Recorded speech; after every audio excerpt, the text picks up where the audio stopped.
Acts of the Apostles, chapter 20, I read verse 33 and 34. I have converted no man's silver or gold or apparel. Yea, ye yourselves know that these hands have ministered unto my necessities and to them that were with me. Those were the words of Apostle Paul.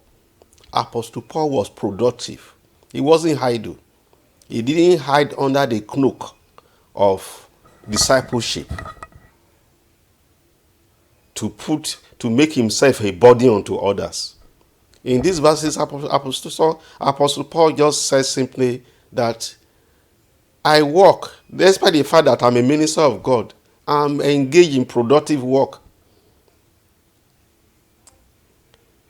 I didn't use my position to convert your resources.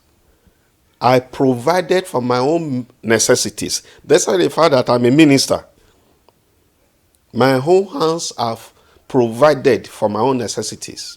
And this message is for a lot of young ministers. It's true that God has called you. It's true that you have a ministry. But the truth is that ministry is not yet established enough to meet your necessities. And instead of going out to work with your hands to meet some of your necessities, you have turned yourself a burden unto your members.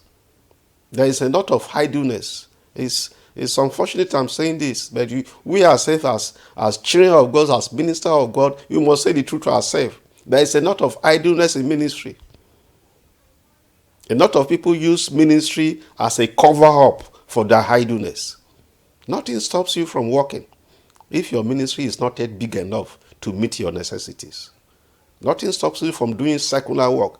Apostle Paul was one of the greatest, if perhaps the greatest apostle of Jesus Christ. He said he didn't put himself as a burden. He was a tent maker. He had a business that provided for his necessities.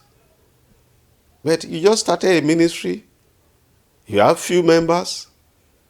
When you join all your offerings and tithes together, it's just few funds, and you are sitting on that ministry. It's true God has called you.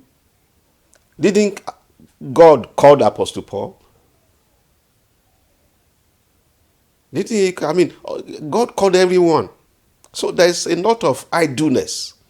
There's a lot of laziness. A lot of laziness among some of us who are doing the work of God. By the grace of God, I have my own business I'm doing. That is secular business.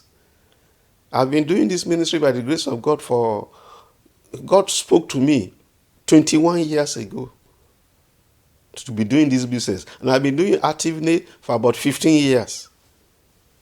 Has God not called me? God called me. But I didn't say because of that abandon my business, because I'm wise enough by the grace of God to realize that the ministry is not yet established enough to meet my income and to meet the necessities of my family. Otherwise, if I don't have a secular business, I will just find a way of turning myself into a burden to the listeners, to the followers. Before I do any preaching, I will say give an offering, give a seed offering, give a faith offering, give a turnaround offering, give a destiny offering. Just because I need money to meet my own necessities and that of my family.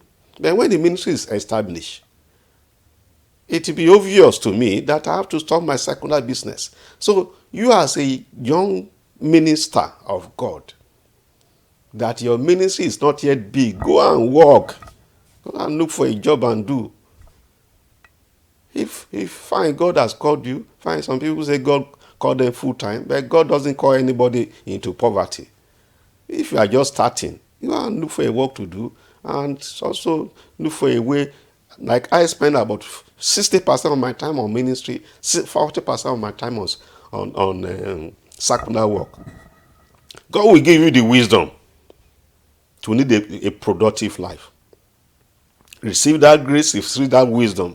Receive the spirit of diligence and hard work. Follow the model of Apostle Paul.